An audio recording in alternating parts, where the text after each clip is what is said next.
Let's revisit one of the pettiest and egotistical feuds in Hollywood history, the feud between Marlon Brando and Frank Sinatra. Marlon Brando was one of the most legendary actors of the 20th century, and when he got a role that was originally offered to Frank Sinatra, a one-sided beef led to one of the most legendary feuds in Hollywood history that had Frank Sinatra allegedly have Marlon Brando kidnapped by the mafia.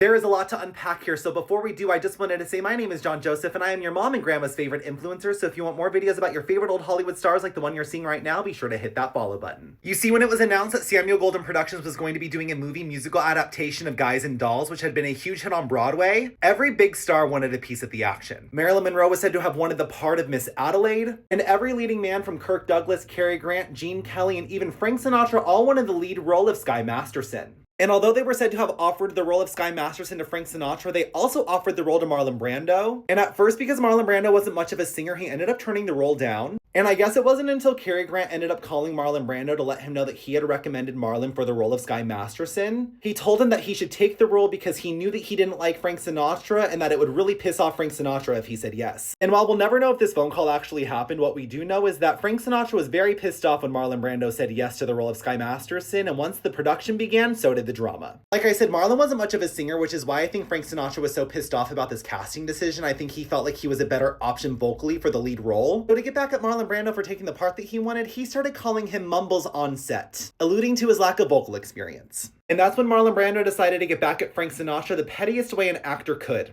by messing up his lines. By this point, Marlon Brando had been nominated for 3 Oscars, and he was a very, very talented and well-respected actor. And he was known to be a one-take wonder. You rarely ever had to reshoot scenes when Marlon was on set. So during a scene where Frank Sinatra had to eat cheesecake, Marlon kept messing up his lines so that Frank would have to eat more and more cheesecake, knowing that Frank Sinatra absolutely hated cheesecake. This led to an alleged outburst by Frank Sinatra towards Marlon because he was so sick to his stomach, and the two actors ended up never speaking again. They only communicated through mediators on set. And eventually things would take a turn for the ugly, and this feud would only get worse when Ava Gardner, Frank Sinatra's wife at the time, visited Marlon Brando's dressing room while Frank Sinatra wasn't on set that day, which led to Frank Sinatra allegedly sending the mafia after Marlon Brando to kidnap him. Part 2 is coming.